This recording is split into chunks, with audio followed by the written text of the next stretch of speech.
नमस्कार दोस्तों, दीपक कुशवाहा आश्वलिपि के YouTube चैनल पर आप सभी का स्वागत है। और आज की इस वीडियो में बात करूंगा हम सबका करेजा आयोग अधीनस्थ के बारे में और उसकी जो परीक्षा आपकी होने वाली है अगले महीने 6 और 7 सितंबर को PET वाली, उसके बारे में। ठीक है, उसको लेकर के परीक्षा केंद्रों को लेकर के क्या कुछ लोगों में आक्रोश है, अभ्यर्थियों में, तो इन सारी चीज़ों के बारे में। और दूसरी बात ये कि अपने उत्तर प्रदेश में जिला न्यायालयों में जो भर्ती असंविदा पर होती थी या हुई थी, तो उसको अब स्थायी करने के लिए एक आदेश जारी हुआ है। तो वो क्या है, किस भर्ती पर वो लागू होगा या आगे से क्या कुछ कैसा है, तो उसके बारे में भी आपको आज इस वीडियो के माध्यम से जानकारी मिल जाएगी। ठीक, तो आप लोग वीडियो को पूरी ज़रूर देखिएगा। और जिन भी लोगों ने अभी तक चैनल को सब्सक्राइब ना किया हो तो पहले ऐसे सभी जन चैनल को सब्सक्राइब जरूर कर लें, काहे से कि ज़्यादा ज़रूरी है। ठीक, आगे बढ़ने से पहले आप सभी के लिए एक ज़रूरी सूचना है। जैसा कि पहले भी आपको कई बार बता ही चुका हूं कि टेक्स्ट बुक आप सभी के लिए खास तरीके का ऑफर लेकर के आए हुए हैं ग्रैंड उत्सव सेल के नाम से, जो कि 29 अगस्त से शुरू है और आज 31 अगस्त है। तो आज इनके इस ऑफर का आखिरी दिन है। ठीक, तो आज 12 बजे तक ये ऑफर आपको मिल जाएगा। तो इनका कुल 2 तरीके का ये ऑफर है। पहला है yearly text book pass pro, जो कि मात्र 307 रुपये में है, और दूसरा है yearly text book pass pro max, जो कि मात्र 395 रुपये में। बाकी और कुछ आपको अतिरिक्त छूट चाहिए तो ये आपकी स्क्रीन पर मेरा कूपन कोड दिया हुआ है DKS कैपिटल लेटर में। बाकी मैंने नीचे डिस्क्रिप्शन में इसका लिंक दिया हुआ है, तो उसमें ये कूपन कोड डिफ़ॉल्ट सेट है। उस पर आप क्लिक करेंगे तो आपको पहले से ऐप इनका इंस्टॉल कर लेना है टेक्स्ट बुक का गूगल प्ले स्टोर से। तो जैसे आप उस लिंक पे क्लिक करेंगे तो आपको बाय डिफ़ॉल्ट ले जाएगा उस ऑफर पे। ठीक है, तो आप उसको खरीद सकते हैं, या तो आप फिर मैनुअली DKS लिख दीजिएगा तो आपको ऑफर मिल जाएगा। तो ये आज रात केवल 12 बजे तक का ऑफर है।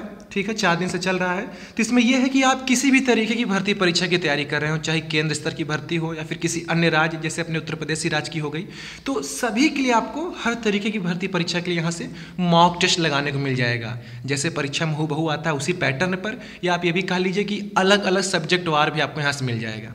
बाकी ये आपकी स्क्रीन पर सब कुछ दिया हुआ है कि 307 वाले में आपको क्या क्या चीज़ें मिल रही हैं। ठीक, और फिर ये 395 वाले में क्या चीज़ें मिल रही हैं। तो ये साल भर के लिए रहेगा। आप पढ़िए, किसी और को दीजिए, सब एक काम करेगा। अपने लॉगिन कर लीजिए, फिर दूसरे को लॉगिन करना कहीं और, तो OTP आप पे जाएगी तो दूसरे को दीजिए, वही फ़ायदा उठाए। तो टेक्स्ट बुक से सस्ता, इससे सरल और कहीं आपको कुछ नहीं मिलेगा। तो आप लोग टेक्स्ट बुक के साथ जुड़िए और शानदार तरीके से मॉक टेस्ट लगाइए जी भर के। ठीक है, तो अब आइए आते हैं हम लोग अपनी आज की इस वीडियो की जानकारी की तरफ।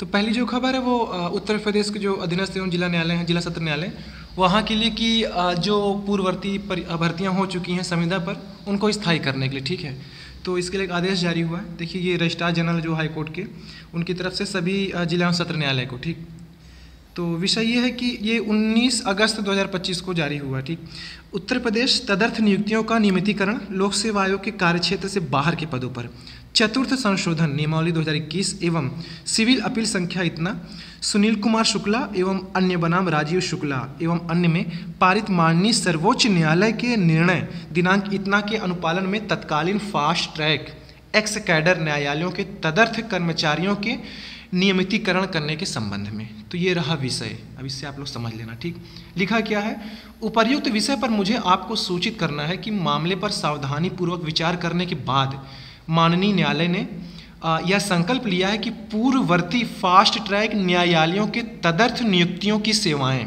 जो पहले हो चुकी हैं, जिनकी सेवाओं को यूपी तदर्थ नियुक्तियों का नियमितीकरण लोक सेवा आयोग के दायरे से बाहर के पदों पर नियम 1979 जैसा कि अधिसूचना दिनांक इतने द्वारा 2021 में संशोधित किया गया है, और माननीय सर्वोच्च न्यायालय के दिनांक इतने के सिविल अपील संख्या इतना सुनील कुमार शुक्ला और अन्य बनाम राजीव शुक्ला और अन्य में पारित आदेश उपरोक्त नियमों के तहत नियमित नियुक्ति के आदेश की तारीख से प्रभावी होंगे, और जिस पद पर नियमित नियुक्ति की गई है उसके लिए वरिष्ठता और आर्थिक लाभ भी ऐसे आदेश की तारीख से ही निर्धारित किए जाएं।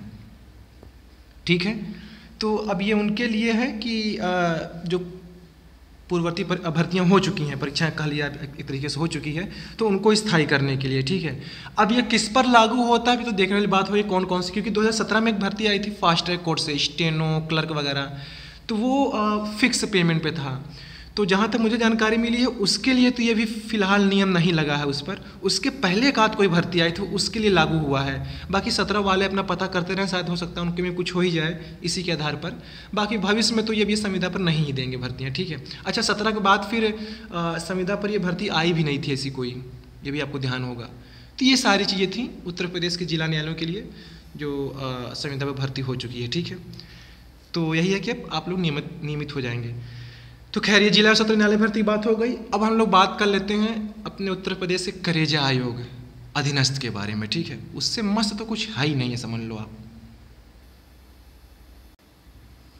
तो आज आप सभी ने अखबार भी पढ़ा होगा, सुबह खबर छपी थी पीईटी को लेकर के। ठीक है, लिखा है कि पीईटी के लिए 500 किलोमीटर दूर बनाए गए हैं परीक्षा केंद्र, तनाव में परीक्षार्थी हमेशा से परेशान रहा, तनाव में रहा है, अधीनस्थ अपना मस्ती में रहा है हमेशा से, हमेशा। ठीक है, खबर छपी है कि आजमगढ़ के परीक्षार्थी हैं, एक शुभम नाम है इनका, जो परीक्षा केंद्र तकरीबन 450 किलोमीटर दूर बनाया, शाहजहाँपुर में बनाया गया है। और शाहजहाँपुर के अमर सिंह हैं, उनका परीक्षा केंद्र करीब 325 किलोमीटर दूर मेरठ में है। ये तो हल्का फुल्का है, 450 350। ऐसे कई लड़के हैं जिनका 600 किलोमीटर 650 700 किलोमीटर है, जहाँ मर्जी वहाँ फेंका है। आफत तो ये है कि आने जाने की सुविधा भी नहीं ठीक से, एक ही रेलगाड़ी है, वही जाएगी वही लौटेगी। कई तो ऐसे कि कुछ मतलब कि स्टेशन भी नहीं दिखा रहा है। अच्छा, पढ़ाई करते समय इतना नहीं आप लोगों ने जाना होगा कि अपने उत्तर प्रदेश में अच्छा ये सारी चीज़ें ऐसी सी हैं, अब लग जा रहा है परीक्षा केंद्र जहाँ भेजा, अच्छा ये वहाँ यहाँ ऐसा है, तो घूम टहल लीजिएगा आप लोग। ठीक है, फिर ये छपा है कि इन्हें परीक्षा के साथ ही अब इस दूरी की भी चिंता सताने लगी है। यह मात्र उदाहरण है, प्रारंभिक अर्हता परीक्षा कोई सीधे नौकरी मिल जाने की भर्ती परीक्षा नहीं हो रही, फिर भी निष्पक्ष और पारदर्शी परीक्षा कराने के नाम पर उत्तर प्रदेश अधीनस्थ सेवा चयन आयोग ने 300 से लेकर 500 किलोमीटर दूर तक परीक्षा केंद्र बना दिया है। अब इनका ये हमेशा सरोना होता है कि नकल ना हो जाए, इसलिए हम आपको आपके जिले में नहीं दे रहे हैं। अरे हमारे ना दो, बगलिया वाले में दे देते। इतना दूर जानबूझ फेंकने मतलब बस पैसा वसूली एक तरीके से, चाहे बस के जरिए हो चाहे ट्रेन के जरिए हो, बस कुल मिला के बस पैसा लूटना है हर तरीके से, हम ही नाप से लूटे जाएंगे। ठीक है, अब ऐसे अच्छा ये तो चलो अखबार है, पूरा पढ़ के सुनाऊंगा तो फिर क्या है मतलब। अधीनस्थ के बारे में आप लोग के विचार भी काफ़ी अच्छे हैं। ठीक है, तो ये आयोग ही योगी जी ने केवल राजस्व अर्जित भरने के लिए बनाया है। ये पेट नहीं, पेट को रुपए से भरने के लिए है। इनकी चुनाव की भूख इसी पेट से भरती है। इनको इस पेट कोई वैकेंसी या रिक्रूटमेंट आने वाली नहीं है। इस पेट से इनका खर्चा यातायात से कमाई का जरिया है। पेट 2023 में कोई भर्ती नहीं हुई है इस समय, और पैसा दोनों बेकार गया है। इनका धंधा है, पेट से नौकरी देने के लिए नहीं बनाया गया है। अभ्यर्थी बैठे रहे, हम नेता इस फलाने धमाका, लोग खिसियाँ हैं बल भर। ठीक है, ऐसे करके अच्छा ना जाने ये कौन सी परीक्षा है, इसका ना कोई मानक है ना कोई आधार, ना इसके क्वालिफाइंग का ही पता है ना फिर अनक्वालिफाइंग का। मतलब जितनी भर्ती आती है अपने हिसाब से उलूल जुलूल कि हम स्टेनो आ रही है तो इतनी कटाप बना देंगे, जैसे मतलब वो खेलते हैं जुआ। 4 लोग बैठ गए, सदस्य बैठ जाएंगे, अध्यक्ष सचिव मान लो से बैठ गए, पर्ची उछालो पर्ची, तुम्हारे में क्या आया यही मानो, 70 आई कटाप 70 ले लो, 40 आई लो उठाओ 40 ले लो। मतलब वही है, कोई मानक ही नहीं है बनाने का। बाबू भर्ती आई उसकी कटाफ अलग, लेखपाल क्या जाए उसकी अलग, लोअर पीसेस आए उसकी अलग, जो भौकाली मलाईदार पद रहेगा उसकी एकदम चपक के चढ़ा देंगे 99% आई। जो थोड़ा छटवा उठवा रहा है 2200 ग्रेड पे, अच्छा थोड़ा गरीबों वाली है तो इसको थोड़ा कम में रख दो, हल्के फुल्के आ जाए लपेटे में। ठीक है, तो ये तो पीटी के लिए फिर अलग से बता देंगे इतनी कटाफ वाले फॉर्म भरें। तो ये सारी चीज़ें आफत वाली हैं, इनकी परेशान करने का तरीका है। और ये 3 साल के लिए इस बार ऐसा भी कहा जा रहा है। ठीक है, और 3 साल ये लूट के बैठ जाए आराम से, भर्ती वर्ती इनको देना रहता नहीं है इससे कुछ। और जो अच्छा ये इस पीटी से जो भर्तियाँ आएंगी ना, ये 2-3-4 साल लग जाएंगी पूरा होने में, पिछली आप देख ही सकते हैं। तो ये है हम सबका करेजा आयोग अधीनस्थ, बाकी कर भी क्या सकते हैं हम लोग। ठीक है, बाकी आप लोग समझदार हैं। तो ठीक है, आज की इस वीडियो में बस इतना ही था। पूरा वीडियो देखने के लिए धन्यवाद। जय बजरंगबली।